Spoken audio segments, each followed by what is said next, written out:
Olha, Jussara, eu concordo com essa avaliação do deputado de que foi um strike de ridicularização que cai no colo do presidente Lula. Mas e o PT? O que eles acham sobre isso? Concordam? Olha, o que o PT, inclusive o próprio Palácio do Planalto, tem argumentado é que se trata de uma manifestação artística, liberdade de expressão e, inclusive, da própria característica das escolas de samba, dos desfiles de enredo, desfiles das escolas de samba, em fazer críticas. E não caberia ao PT e nem ao governo fazer nenhuma interferência.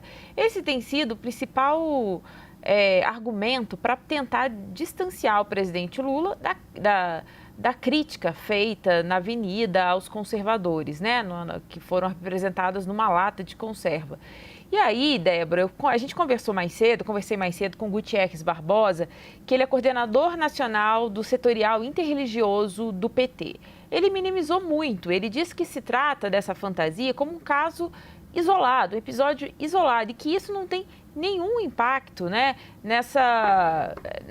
não vai ter um impacto significativo nessa relação do presidente Lula com o eleitorado evangélico. Pelo contrário, ele diz o seguinte, que o governo Lula, de modo geral, e outros integrantes do PT vão nessa mesma linha, Débora, de que o PT e o governo, eles não interferem na fé, seja ela qual for, do eleitor. E aí faz uma defesa de que o presidente Lula não vai fazer política nos púlpitos, ou seja, não vai fazer política dentro das igrejas.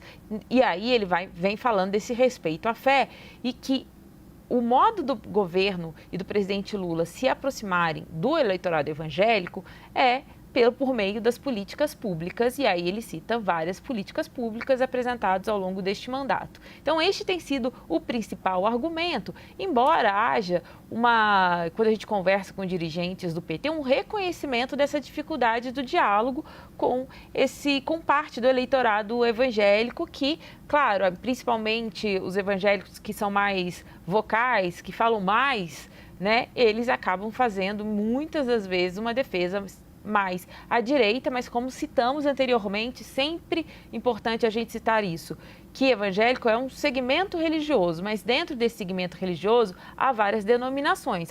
Há, inclusive, doutrinas diferentes e, portanto, igrejas diferentes também, e as pessoas, individualmente, mesmo dentro de uma mesma igreja, pode ter visões diferentes do mundo, né? Então, sempre importante a gente... Inclusive, eu estava olhando ontem uma recomendação, inclusive do próprio PT, nessa relação com os evangélicos, e uma dessas recomendações é justamente essa, não tratar os evangélicos como se fosse um grupo só, um núcleo só, sem fazer nenhuma diferenciação. Débora.